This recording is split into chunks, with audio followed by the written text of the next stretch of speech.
il est bon de s'examiner de temps en temps au sujet de notre vie spirituelle et de nous poser cette question, ai-je la foi?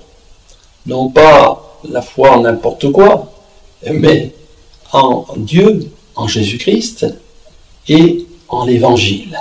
Il y a un texte de la parole de Dieu qui se trouve dans l'Épître aux Hébreux qui dit « Or, sans la foi, il est impossible de lui être agréable, car il faut que ceux qui s'approchent de Dieu croient que Dieu existe et qu'il est le rémunérateur de ceux qui le cherchent. » Il est impossible d'être agréable à Dieu sans la foi.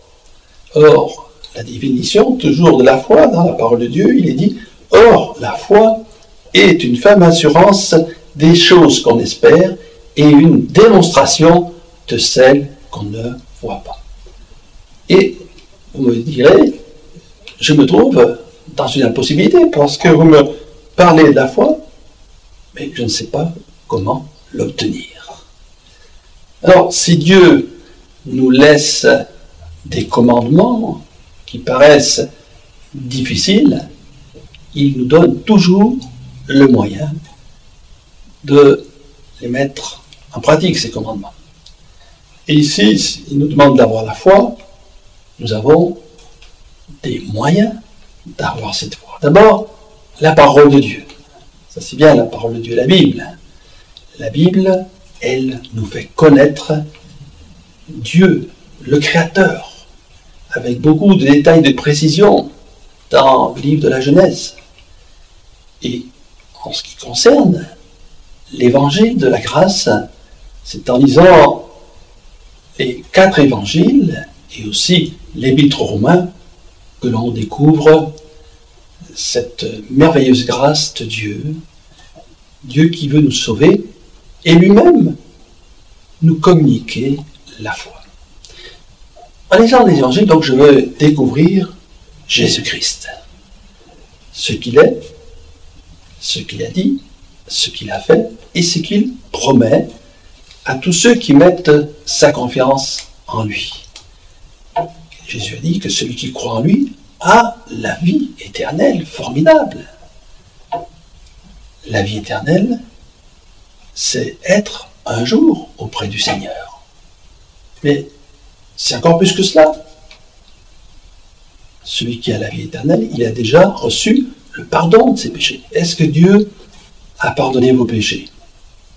Alors, vous pouvez me dire peut-être, je l'espère. Ça, c'est pas la foi.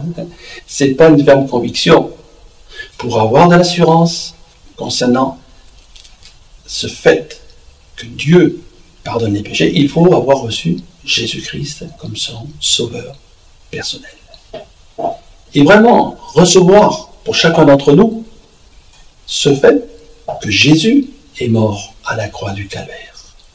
Il est mort pour les péchés, d'accord, mais est-ce qu'il est mort pour les vôtres? Moi, je peux dire que Jésus est mort pour mes péchés. J'ai demandé pardon, j'ai reconnu mes fautes, mes transgressions. Je me suis humilié, repenti.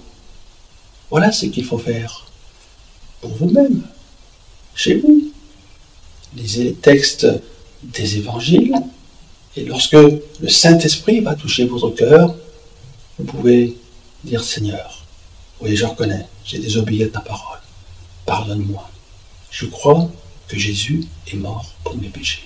Je crois qu'il a effacé mes transgressions. » Vous pouvez faire cette prière. Jésus, viens dans mon cœur, viens dans ma vie. Voilà ce que Jésus veut faire. Par le Saint-Esprit, il veut faire votre demeure en vous. Diriger votre existence. La foi vous permettre de faire de belles expériences dans un problème, une difficulté. Et Jésus-Christ vous donne le moyen de prier, de vous adresser à lui. Tout ce que vous demanderez, a dit Jésus, par moi je le ferai. Jésus veut exaucer vos prières. Et ainsi, votre foi, qui est peut-être minime aujourd'hui, va grandir. on va se stabiliser.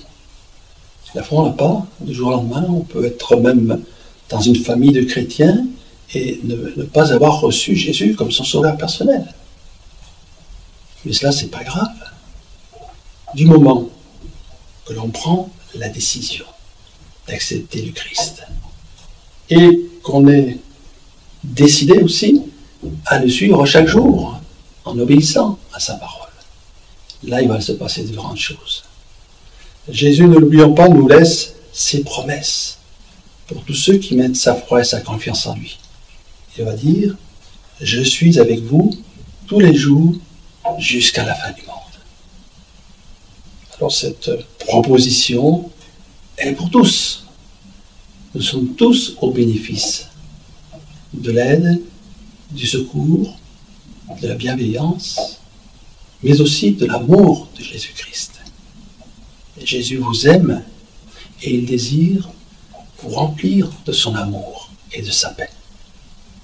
Ainsi, votre foi, elle sera réelle. Une foi de chaque jour, quotidienne, par des expériences, à travers de la découverte à la lecture de la parole de Dieu de Jésus-Christ, mais aussi en vous joignant à des groupes de chrétiens qui, eux, vous donneront quelques témoignages et vous aideront à progresser dans la foi. Et à nouveau, un bon groupe là, où on se fait du bien, une assemblée qui sera très utile pour votre vie spirituelle. À bientôt, chers amis. Que Dieu vous bénisse.